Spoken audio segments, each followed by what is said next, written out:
pop. Get it in, don't stop. Give me all the keys, I'm about to unlock. Hey, this a bop. It'll hit her when it drop. In the middle, make it pop. You need something, let's top. I'm straight dancing on this beat like how they dancing in the street. If they wanna come for me, come and see the 513. She needs some company. Going no headphones today, so it's just a little bit more natural. Just sitting in a room, gonna share some thoughts. We got some show notes. We got the camera. Got the technology. We got something on the shelf. And this is a podcast.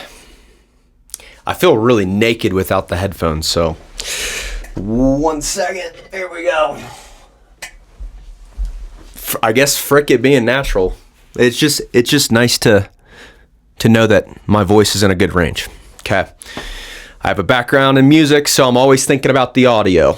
And that's actually a good segue into today's podcast, is it's going to be a little bit more focused on music. And music's pretty much just wiggly air. I mean, at the end of the day, yeah, you can't even grab it. You can't even really hold music. It's intangible. So it's wiggly air. That's what music is. And that's going to be pretty much today's topic of conversation on the podcast. But welcome back to Gimme the Keys. You guys, at this point, you guys already know what it is. If you're new, welcome. This is my podcast. My name's Alex Zafiro. I started this podcast randomly. It's super off the wall. It makes no sense most of the time. But the whole theme of the podcast is Gimme the Keys. And it's just about what are the keys. What do keys do? They open new doors. They unlock new information. They help you progress forward. You can share keys. They let you into things. It's a way forward. Give me the keys. And it has a funny backstory. You can go listen to either pod 10 or 13 with Coin and Zay, and you can hear about what Give Me the Keys really means. Because it's a story. Anyways, today on the podcast, I'm just settling in. That old phrase, settling in. And that's what we're doing here. And I actually feel pretty good today. Pretty like peaceful. And I believe on the show notes, my back. So today's show notes, here you go. Well, today's March 14th. I'm recording this on March 14th. And that's a day, they call this Pi Day.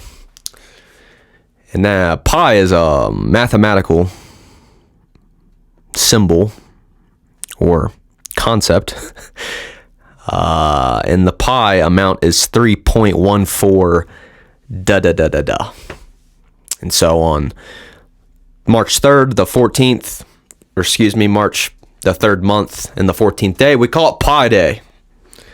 So break out your calculator or something for this podcast, because it's Pi Day when I'm recording this. You'll probably get it a little later, but Pi Day. All right, we covered that. All right, the next thing is my current state in my life. And I have here that I have to be honest, truthful, and humble. Dang it. Well, I mean, my life hasn't been that great. Struggle, strife have been characterizing my life the past, maybe month or two. February up until now. It's just been hard, and let me think why. Let me think what I've been going through.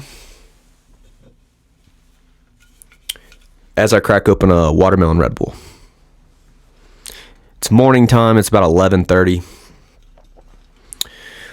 And it's okay to have a little caffeine in the morning. I mean, you should have it in the morning, right? Oh, this boy is speaking to us. Uh-huh.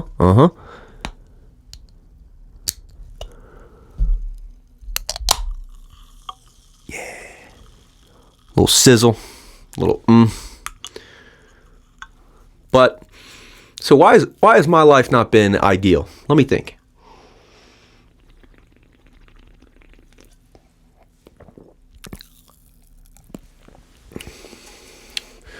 Well, stress. I'll tell you this, it's stress. And I've been stressed about work. I mean, that's probably the most common thing people get stressed about, right? Work. We got to do it. We got to sacrifice this day and time for something better in the future, aka a future payment, future income. We have to sacrifice. And I sell solar door to door. I'm self-employed. And the thing about being self-employed is you have to self-impose all your discipline on yourself. You know, you kind of have to do the discipline yourself. And in the beginning, I felt like I had to do it all myself. And that's not the case. I have a lot of people surrounding me, you know, within my company, you know, within my life, within my friendships, within my, you know, immediate family. I have a lot of people that support me, that are there to support me, to help me. So in the beginning, I just felt like I had to do it on my own. And that created a lot of stress.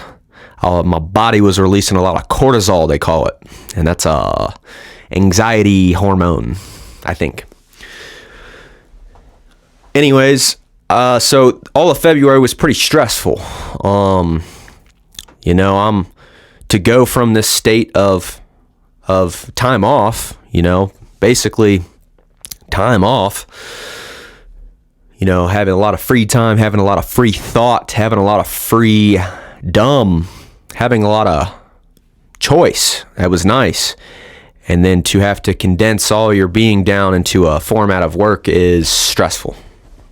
And it's hard, you know, in this format of work that I'm in, which is self-employed door-to-door sales, direct personal selling. So I've been stressed. I mean, that's really it. I mean, I've just been stressed. I've been short on energy. Haven't had as much energy as I would like. I've been lifting too. My lifts have been insane. This isn't a workout podcast, but my lifts have been incredible. So I have a lot less energy than I had been because I'm working, which takes energy, and I'm working out, which takes physical and mental energy. So I went from having all this free time, freedom, and I had excess energy in that state because I wasn't working out because I was traveling too much. It was hard to be consistent. So I'm like, I'm just going to take 3 months off to gym. I'm going to take 3 months off work and I'm just going to hang. And I had so much energy. And now I'm, you know, February, I mean, it was just like hard. I mean, I felt just slow to get up, man. Every day my eyelids crack open. I'm like, another day of this striving, aka reaching, striving forward, because this is what we do in our society. We work.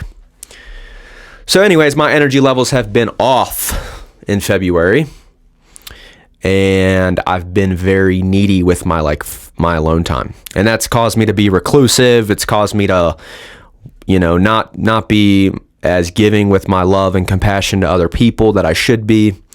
It's caused me to feel like I'm not enough, like I am not enough, like I don't have enough energy, that I need to preserve that I need to preserve my words and just be quiet and like be away from people. You know, I'm not calling people as much. I'm not reaching out as much. I'm not, you know, being sacrificial, being selfless in my, you know, personal relationship. And it's, you know, I can recognize that. And, you know, it's not an excuse. So this month, I feel like within the last maybe week, things have turned around. And I feel like we're turning a corner. You know, the first 3 months of the new year aren't, from my experience, they're always not that crazy great. They're always kind of, January's fun because it's a new month and new year. And then February is typically cold, and same with March, I guess. But so anyways, that's kind of where I've been at, and that's the honest truth about that.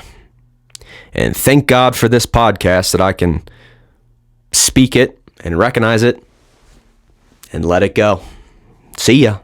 Now you guys heard it. Now that you heard it, it's a relief. Weight off my back. I'll say that. So, yep, 10 minutes in. Now we can dive into the actual topic of today. The topic is gonna be, check this out, music. Wow. And I'll put a cool animation up there. I like doing the edits on the video. I do all the editing and everything. I should maybe get a producer, but actually I like doing it all myself. I like being the only one in control. That's my, I guess, selfishness coming through, but I like being self-sufficient when I'm being creative. I want to be in control of all of it, and that's a trade-off. When you have all the control, and this is related to music and podcasts, that's why I'm telling you, when you have all the control of everything, your creative vision is the most clear. However, it's not all good. There's a lot of really great things that come from collaboration, from getting input and insight from other people on creative projects, you know. And so I try and find a balance, but when it comes to the, man, let's do it type thing, let's make this art, it's nice that I don't need, or should I say, I don't have to rely on someone else giving me the green light to start creating. That's why I'm DIY. That's why I like that I'm sufficient in the audio, I'm sufficient in the camera, I'm sufficient in the post editing, I'm sufficient at the artist part. I am the artist. And so it's nice that I don't have to, you know, some music artists, they have to go to a studio where they have to pay to have access, if it's a paid one. But then a lot of them have to have a extra guy there. The engineer, they call him, a producer, a guy that actually knows all the technical stuff. So the artist, you know, they have a barrier to their creativity, because if that guy ain't there, that guy that knows how to do all the technology, if he's not there, they ain't making sounds, or they're not creating music in a format. At least So I like being self-sufficient in my creative endeavors, in my writing, in my music, and my podcast. I know the value of outsourcing and collaboration. I'm learning that. But why don't I try and become an expert at all the phases as much as I can? And then once I do have creative input, I can actually be an equal counterpart, I guess. So I like doing all the stuff, and that's how I've been making music. And let's talk about music for a second, for a little bit. Let's zero in on this music here. So I've been doodling around on some music stuff for, let me think. I got an iPad in 2016. I was a junior in college, and I got an iPad for college. And on said iPad, there was this little app, little colorful orange and yellow app. What's this? Click on it, opens up a window, opens up to a drum set, little tutorial, little boop, boop, boop, hit these beats and make this little snare and make some rhythm. And it's GarageBand. And I started playing around on that, and that's really when this all started. Red Bull. I always think I forget to hit record. I'm going to trust that I hit record. I'm not going to get up. I know I hit record. So, on the camera. Anyways, so I started, dude, the first 3 years of me making music were a joke, I would say. I would consider it almost a joke. I started on the iPad, and I remember the summer after 2016, going into my senior year, so I guess it would have been 27, sorry, I'm getting all jumbled up. Let me clear this up. The summer of 2016, I remember Chance the Rapper's album came out, Chance 3, and it was a great album. I remember I got the iPad and I was at home. I was back in Kentucky with my friends for the summer, and my buddy AK, he had an apartment to himself, him and Bryce, shout out Bryce, and they had their own apartment, and at the time they were one of the, that was a big step to have your own place. And so we would hang out at their apartment, we would play this like phone game, and I would bring the iPad and we would make stupid, silly songs. We'd make rap songs, we'd make beats, we'd all attempt to freestyle, and we were having a lot of fun on the GarageBand iPad. And then the semester started, my junior year started, and that's when I was using it for college, and that's when I actually was like working on music in my own, by myself, At first, it was just this fun thing to bring, when I was hanging out with friends, and it was something to do after, it was just something to do. And then I started, once college got going, I was focusing on creating songs myself. And that was really when I started. So that was later in the latter part of 2016. And that's 7 years, if anyone's wondering. So again, the first 2 or 3 years, I made, excuse my French, shitty songs on GarageBand on my iPad. They were not high quality. They were very, very elementary songs. They were very poorly produced. I didn't know what I was doing. The first 2 or 3 years, it was all learning. The first 2 or 3 years making music, I was just like, I knew nothing about music. I'm starting from ground zero. I can't play an instrument. Oh, I got this GarageBand. Let me learn this software. And I wasn't like putting in, 20 hours a week learning it. I would use it here and there. I'd make a couple songs. I'd dabble in it over time. And then I remember there was a point where I had experimented with enough random projects on there over time, starting new song ideas or whatever. And I had just a bunch of half-baked songs. I'm like, well, if I combine all these half-baked little silly little music ideas, I would have a piece of work, a project. And so then I started thinking about, I could make a project. And that was it's a different mentality to say I'm going to make a piece of a body of work versus I'm going to make a song. So then I started thinking, how could I piece this together? And then I put out, I think it was 2018, I put out my first music project, and it was called Play on Words. And I was recording it on literally into the iPad. Like imagine like an iPad in recording into the iPad speaker. So the vocal quality was absolute trash. I think I bought a $20 mic. Like I literally went on Amazon, said cheap mic. Got a cheap mic. It sounded, you guessed it, cheap. And the whole thing was horrible. I look back on that thing and I can't even believe that I was willing to put that out. And it's pretty embarrassing. But at the time, I felt very inspired that I was at that point.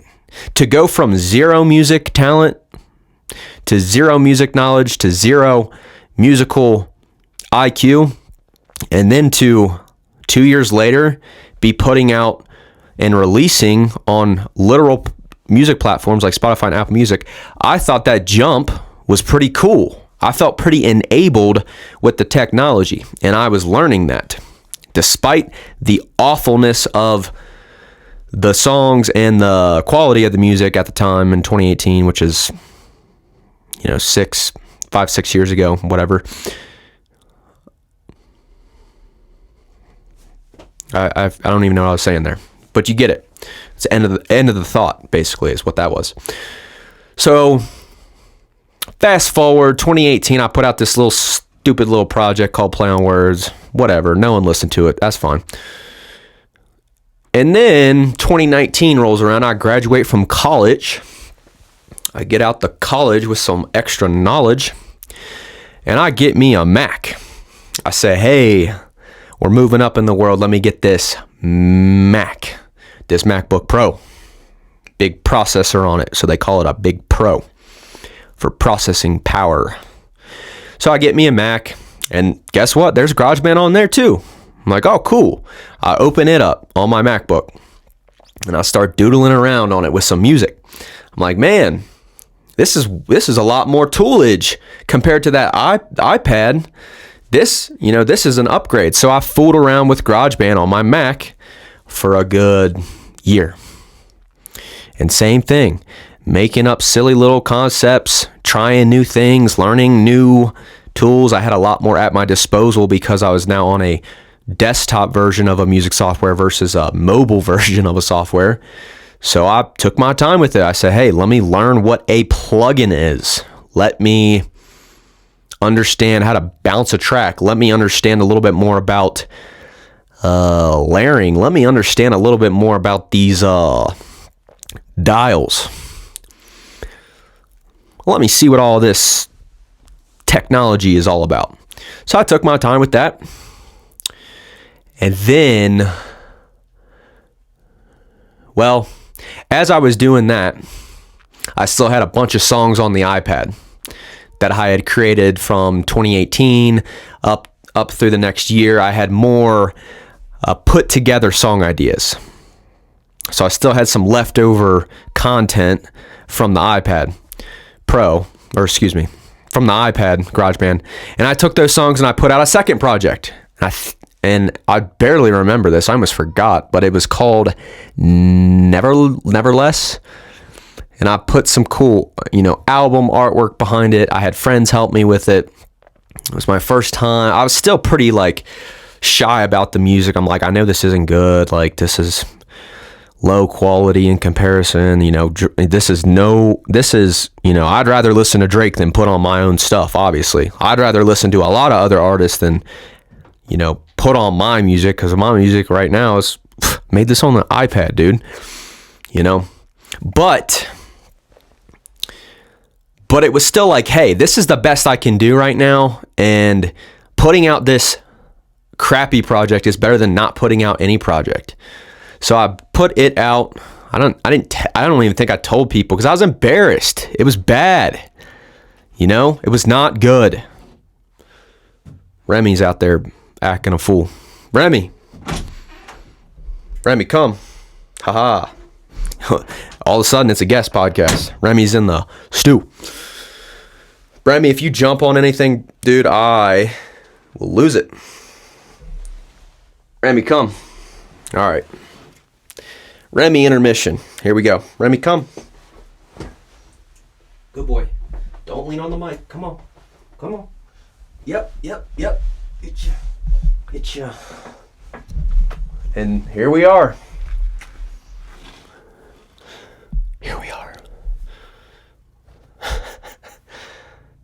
He's purring.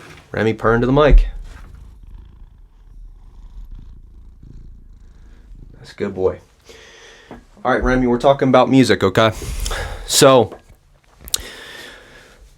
anyways, I'd put out 2 really bad projects that I had made on GarageBand. And then, once I got onto the Mac, the desktop software, I was like, cool, this is going to sound way better because I'm upping the ante. I'm getting better input quality. And that just comes with more hefty technology, having more processing power, which is a Mac compared to an iPad. So cool. So then at the end of 2019, I had practiced all on GarageBand. I was getting good, and I had some song ideas. And at the very start of 2020, I started putting out 1 song a month. I was just like, cool, I'll put out this song. And my first song I would call official song is called Amplify, and that's still on platforms from 2019, which is five years ago. Wow, it's crazy. So I'm 22, making some crazy song, drowning my vocals in auto-tune, making the beat, producing all the beats myself. I had put in the work to understand how to produce a beat.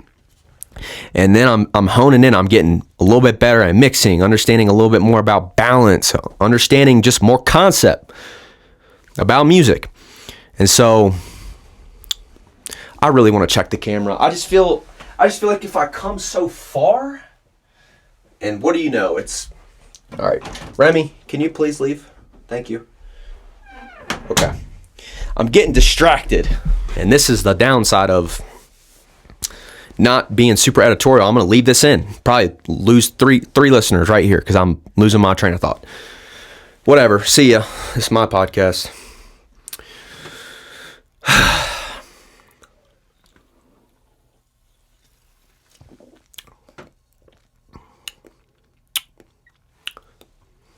So Amplify drops.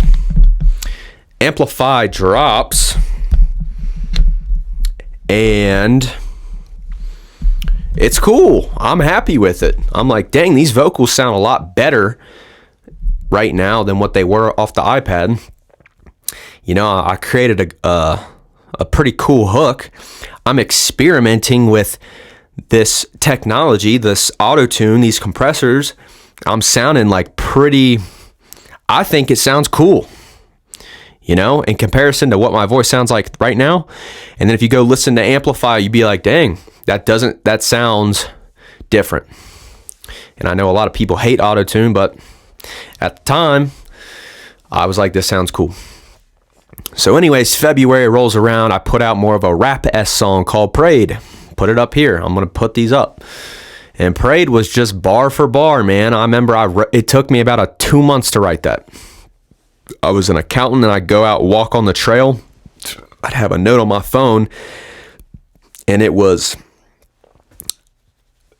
fitting every syllable into the track, making a super compact 16, writing what we call bars, tight bars. And I remember the song of inspiration was Da Baby Intro. And I used that. I got inspiration from that to create the beat, to program the drums. And then I wanted my flow to be similar. So I praise God that I pray. Hey, trying to make it sound sad, but it ain't. Man, it feels so great. Everybody want to change, kick back, have it. Like cut down the middle, gotta have it. Like a cut down the middle, gotta have it. Did anyone catch that? Like a cut down the middle, gotta have it. Gotta put it in two halves. So that's Prayed. I'm like, this is fire. This is a step up from the iPad. I'm like, yeah, let's go. And this was my first song where I was like, I'm proud of this. I'm not ashamed to play this song because it's pretty decent. And I remember the reception was good. People were telling me, hey, this is fire. I'm like, dang, really? You think that? You really, you truly mean that? Wow, thank you. That's hugely inspiring. And then the rest of 2020 played out very similarly. Where March I put out a song called Stars Don't Change. And that's, honestly, this is a long time ago, but it's probably one of my favorite songs because the full range of what that song is. I'm producing the beat. I'm taking a lot of pride in making my own beats, producing them myself. I know nobody cares who makes the beat. Listeners don't care. But for me, I'm like, I am making this song. I'm going to create the proper sections of a song. What makes a song a song? Well, you need verses, rapping. If you're making a hip hop song, it's considered rapping. You need a hook / chorus, kind of the same thing. You need a part where things open up and there's some space and it's a easily repeatable stanza. It's the chorus. It's the part that's like, this is the second time I'm hearing this in the song. This is the song. Wow. And then you kind of pick up on it and you can almost sing along. So you got to have fresh verses, decent hook / chorus that repeats maybe once or twice so people can, in the middle of the song, they can pick up, oh yeah, I've heard this part. Yeah, this is a song. And then what else do you want? Well, you could end it there if you choose, but I like beat switches. I like when songs, I think they're called bridges. I like when the song is stable and you kind of get it, and then out of nowhere, the song starts morphing. And so I did this with Stars Don't Change. The latter half, I kind of strip back the beat. I'm adding in new sounds. It's like fading away. It's fading away. It goes all the way. It fizzles all the way down to like you think the song ends, and then bang, beat switch, hard beat switch. Stars don't change. I mean, I can hear it. The snap of the snare, just the distorted, just the bass underneath, the trippy reverse sample, the hi-hat just right there in that pocket, just bang, dude. Stars don't change, but this beat does. And so I was super pleased with that song. And as I go back today and listen to it, I'm like, vocal quality's not great. The mic I was using at that time, not great. Probably using too much. I mean, I can critique it now, and I know how I would make it better. But as far as being a producer, from a producer standpoint, that song to me was, I was like, wow, this is good for me right now. And so at that point, I felt like I had achieved, or I figured out the full palette of the parts of a song. I knew how to make an intro. I knew how to make a verse. I knew how to make a hook. I knew how to make a beat switch. I knew how to make a bridge. I knew how to have an interlude in the middle of a song. Like, I learned all the parts. I'm like, cool. Like, I have all these, then I started thinking about more the arrangement of a song, the structure of it. And I experimented with that the rest of 2020. I won't go through every song and bore y'all to death, but I did that 2020. Every month I was making a song, and I would have a different flavor I was going for, or I would try a new thing that I was learning at the time every month of 2020. And so the year ends, and I think I put out about a dozen songs. I collaborated with my good friend Zay. Shout out, love you, dude. We worked on Yesterday. I was actually in real music settings with other talented people who were making music, like Aaron, this guy we met at the liquor store, Braden. He came over one day and he was like, yeah, I play bass, I play piano. I'm like, dude, we're working on music tonight. Like, I'm picking up a case of beer. I'm like, dude, we're working on music right over here.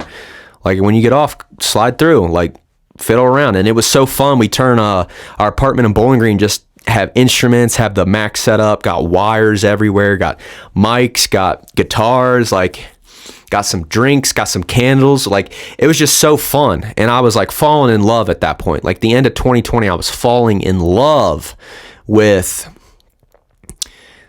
just the creativity that comes from music, the shared creativity with friends, the shared creativity with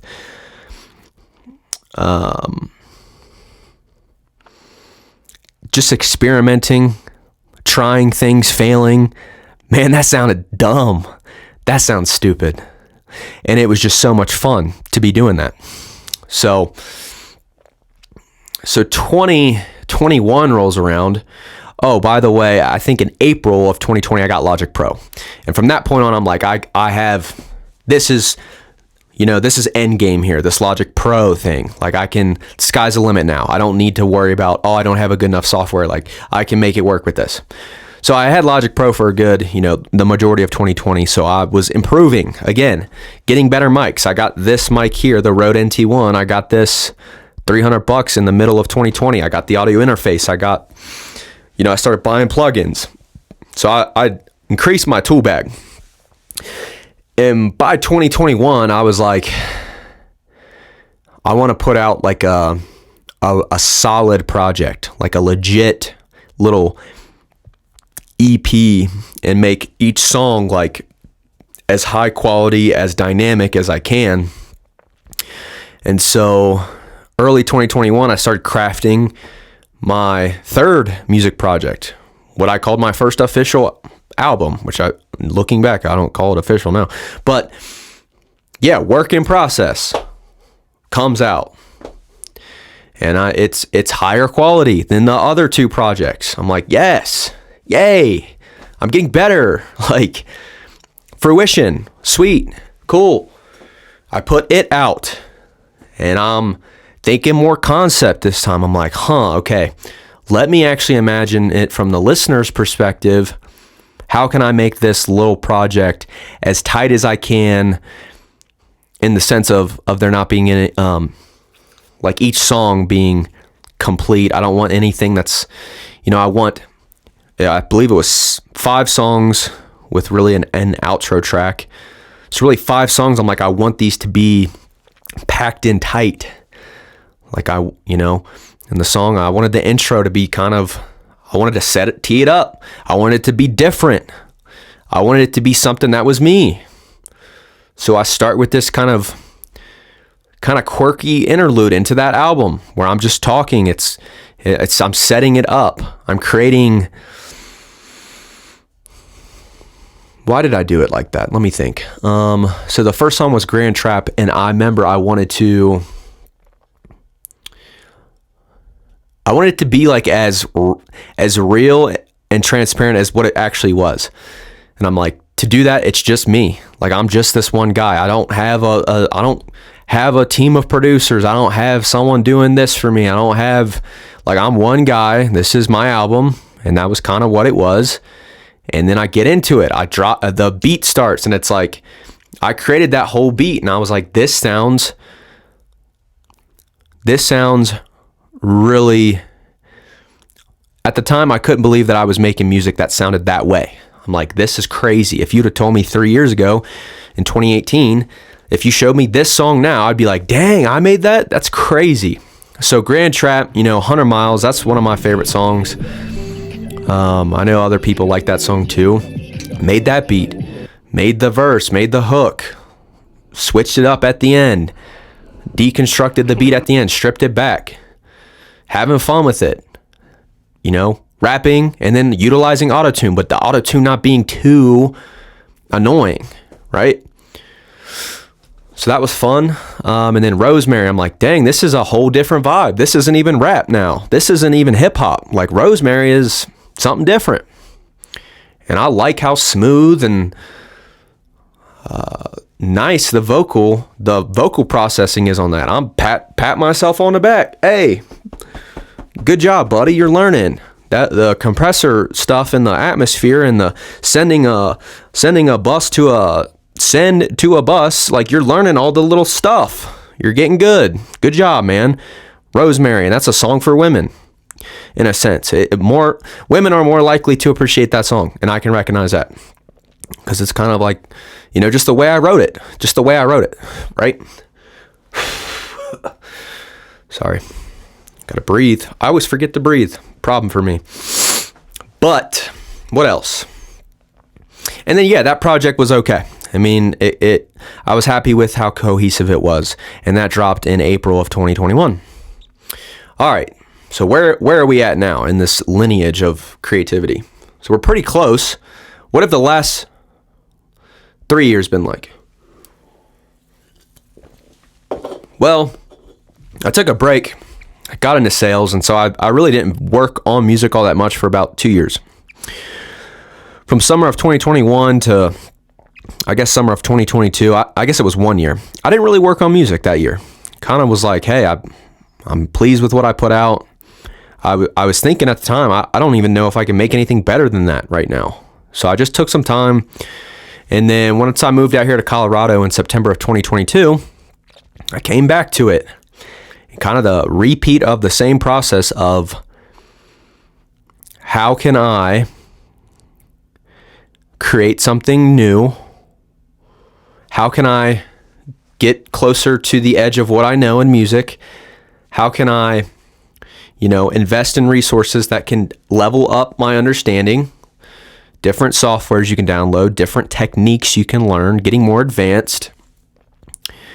Understanding concepts more about how to master properly, how to mix a song properly, what makes something pleasing to the ear in the stereo field. Learning when to pull back, learning when effect is too overbearing, learning when, learning music. Okay. So anyways, this kind of brings us up to 2023. 2023, I was doing that, and I had a couple songs and kind of around late 2023. We're pretty close to the now. We're getting pretty close to the current time. I know this is kind of a longer story, but around late 2023, I realized all these songs that I have accumulated throughout my, I'm not going to call it a career in music, my hobby of music. I realized I had this big body of work of songs that I either released back in 2020, or beats that I had made 2 or 3 years ago, or new songs that I created like last month. Like, I realized I had a big body of music, 20 tracks worth. And that's kind of where we are today. And that's kind of the announcement I'm leading up to, is next week, March 22nd of 2024, I'm dropping a 20-track album. Dropping it. And it's a amalgamation of all my music from since I started. It's got old themes. If you listen to something from me in 2020 or 2019, it's going to have a few songs on there from that era where I'm screaming into GarageBand's stock auto-tune pitch correction plugin, and it's not going to sound that good. I try to limit that, and then you're getting songs that I made a month ago with my current day understanding, and you're going to see, wow, this sounds really quality. Maybe someone will think that. I can tell. I'm at a point where I can tell it's quality. So anyways, it's 20 tracks, and I won't get too much into the nitty gritty on the tracks, because I plan on doing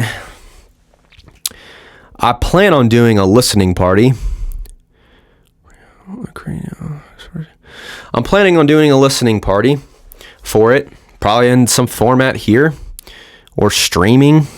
But I'm just excited to put it out. It's some of my best. It's hands down the best music I've ever made.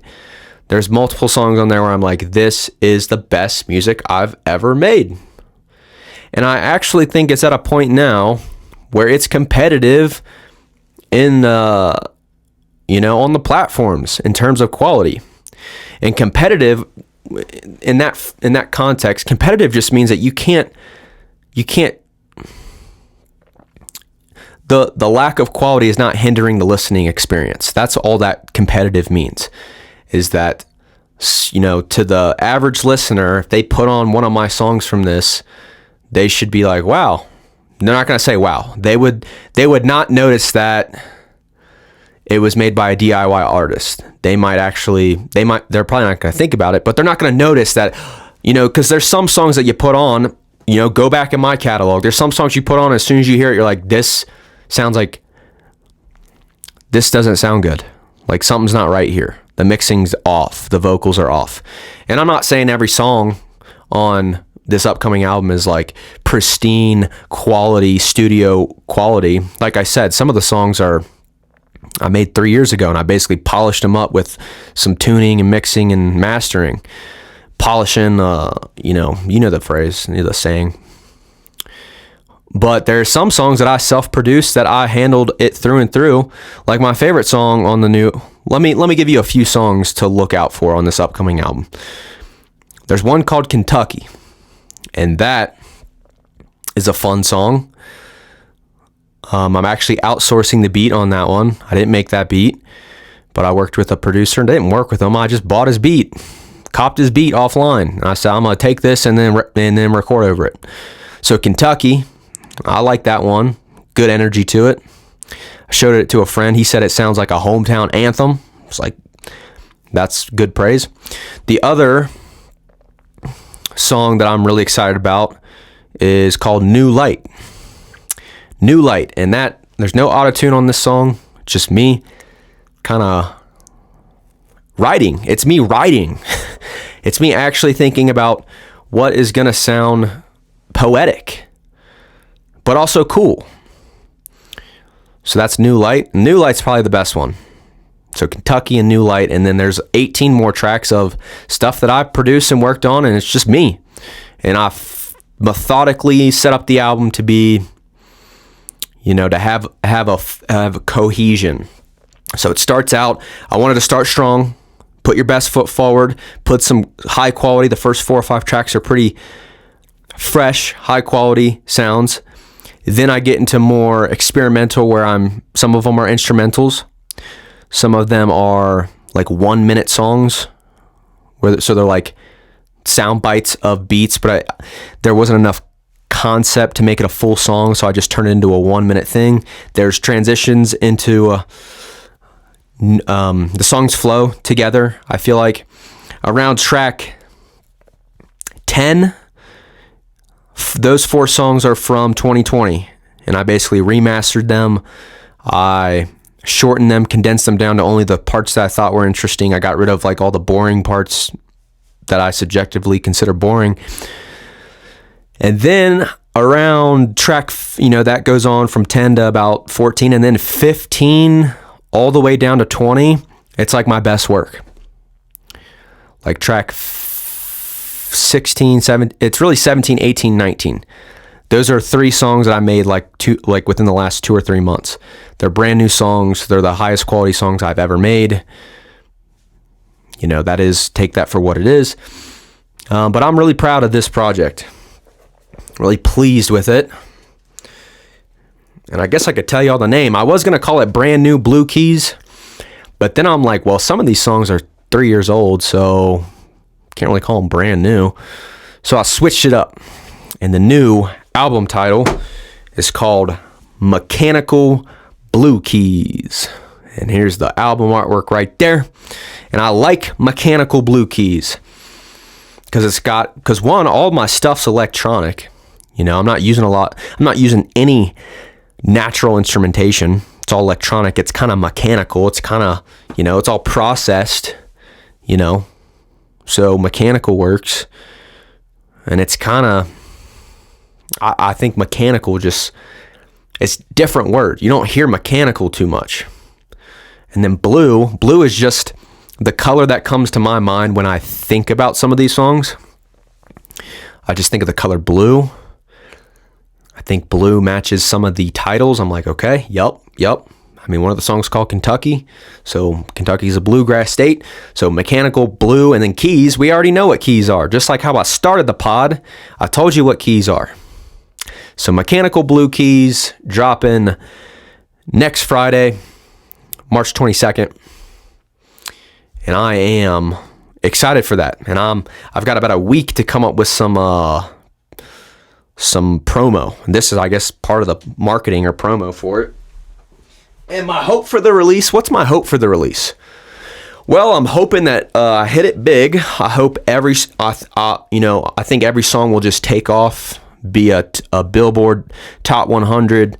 A month from now, I foresee myself completely switching to full-time musician, full-time producer, working with the best artist, getting me a record deal,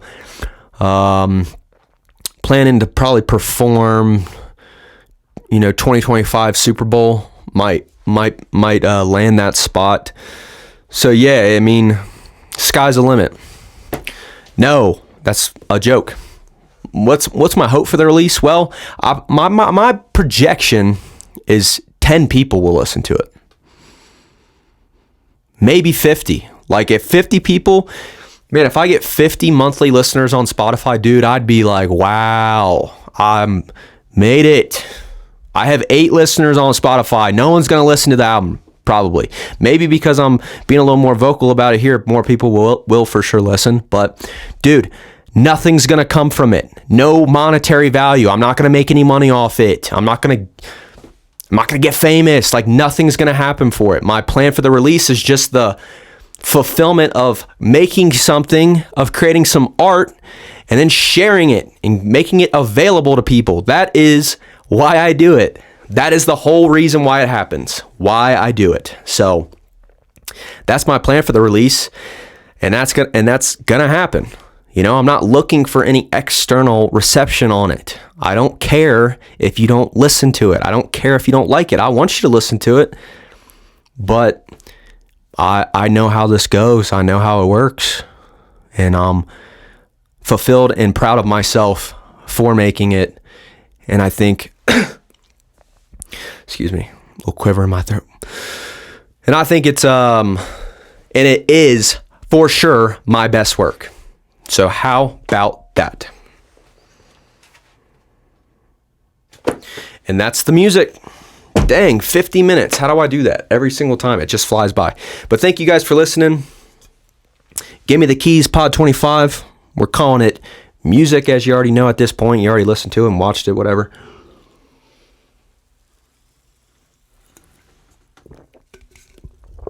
But yeah, love you guys. Album coming soon. March 22nd, Mechanical Blue Keys. Love you guys. I'll catch you on the next pod. Give me all the keys, I'm about to unlock. Give me all the keys, I'm about to unlock. Give me all the keys, I'm about to unlock. Give me all the keys, I'm about to unlock.